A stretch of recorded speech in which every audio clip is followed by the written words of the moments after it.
Hi, I'm John, your host, and welcome to Heart of Care, a podcast by AMCU. Here, we delve into the real voices of healthcare, sharing stories of resilience, humanity, and the unwavering heart that drives it all.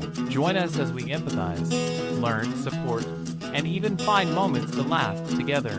Thanks for being here. Burma's moral collapse, a nation betrayed by its own guardians. The transformation of Burma, from a nation once rooted in shared values to one gripped by systemic moral decay, reveals how tyranny doesn't just dismantle democracy. It corrodes the very soul of a society. A childhood shaped by suppression. Born in 1988, amid the blood-soaked pro-democracy uprising, I grew up in the shadow of tanks and tear gas. Thousands died simply demanding the right to choose their leaders. What followed was not just a military takeover, it was a remapping of our moral compass. Dissent was met with death.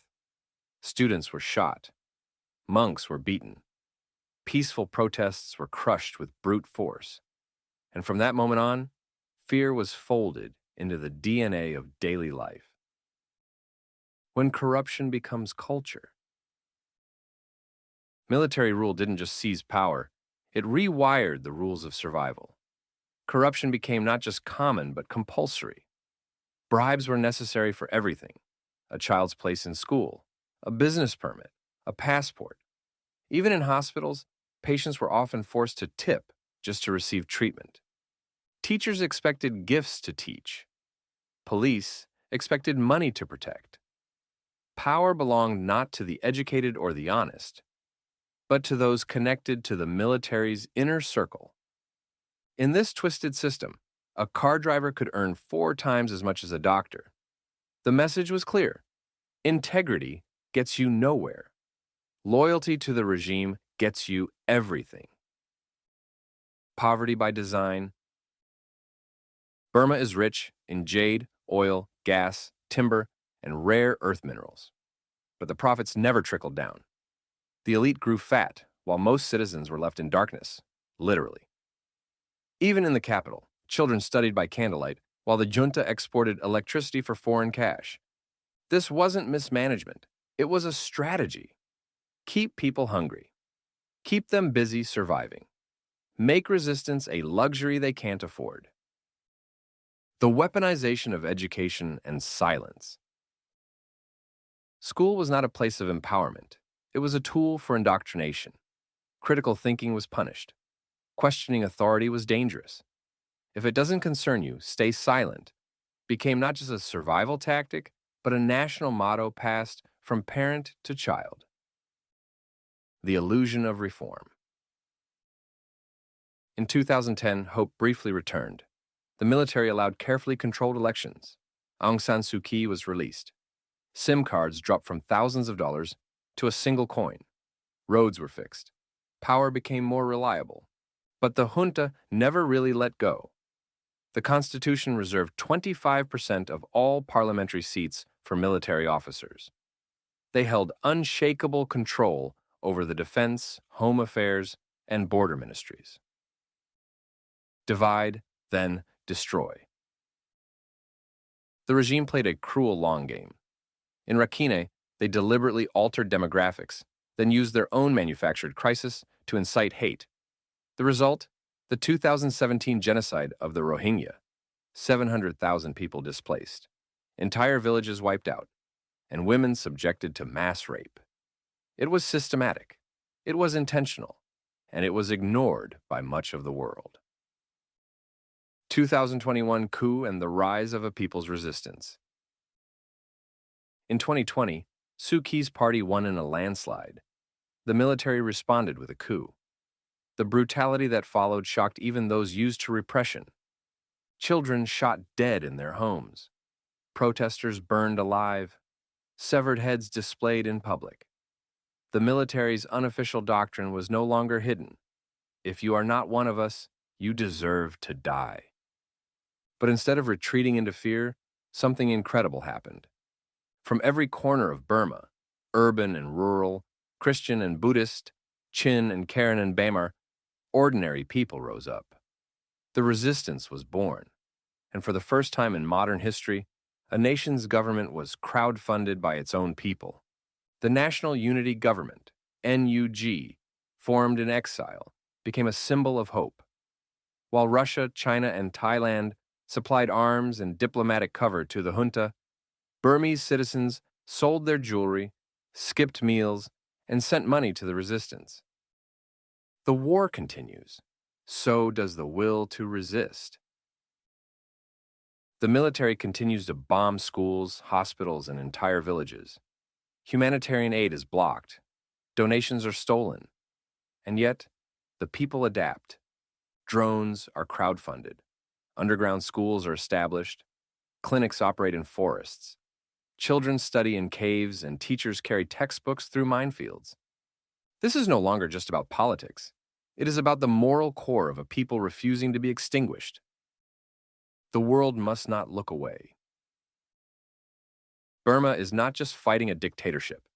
It is fighting to preserve human dignity in its purest form. In every hidden classroom, every whispered lesson, every handmade drone or smuggled medicine kit, there is a message. You can bomb our cities, but you cannot erase our courage. Documented military bombings of civilians in Burma. Selected incidents. Here's a list of notable airstrikes and bombings by the Myanmar military targeting civilians since the 2021 coup. May 12, 2025, Depayin Township, Oe Htein Kwin Village. Target, school. Death toll, 22, mostly children. Dozens injured. May 2024. Depayin Township, Rakhine State. Target, Rohingya villages. Death toll, dozens of civilians, including children. Villages burned, aid blocked. April 11th, 2023, Pazigi Village, Sagaing region. Target, gathering for a community event. Death toll, over 170 civilians. One of the deadliest single airstrikes since the coup. January 2023, Lake Kaw, Karen State. Target, displacement camp and nearby village. Death toll, at least 20. Hundreds displaced again. October 2022, Ananpa Village, Kachin State. Target, Kachin Independence Concert. Death toll, 80 plus. Included children and artists.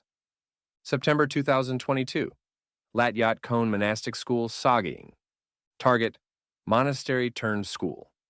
Death toll, at least 11 children. Gunfire continued during rescue efforts. December 2021, Moso Village, Kaya State. Target, convoy of civilians. Death toll, 35 burned alive, including women and children. Bodies found in charred vehicles. October 2021, Chin State. Target, entire town of Thant Lang. Death toll, 20 plus. Over 160 homes destroyed by fire following shelling. April 2021, Mindat, Chin State. Target, residential areas. Widespread shelling during resistance crackdown.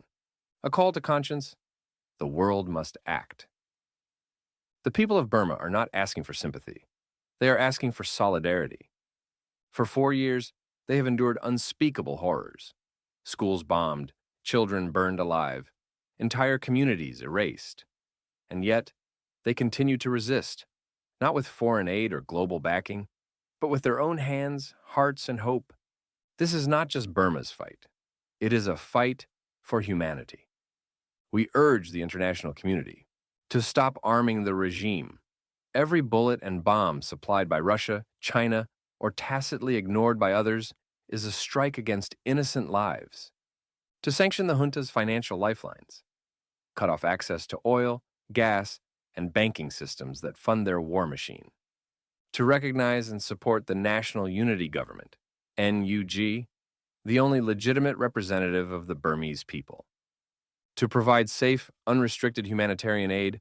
No child should starve because a dictatorship blocks food trucks and loot supplies. To hold war criminals accountable, the generals must one day stand trial for their crimes against humanity. Burma's people have shown extraordinary courage, but courage alone cannot stop jets or feed displaced families. The world must act, not later, not cautiously, but now. Because silence is complicity, and history will remember not just the crimes, but those who stood by as they happened. Thanks for being with us on Heart of Care. If today's story moved you, inspired you, or made you feel less alone, share it. We're building a space where we empathize, learn, support, laugh, and walk together. Subscribe, leave a review, and stay connected. And if you've got a story to tell, we'd love to hear it. Email us at amcu.media@outlook.com. Until next time, take care and keep caring.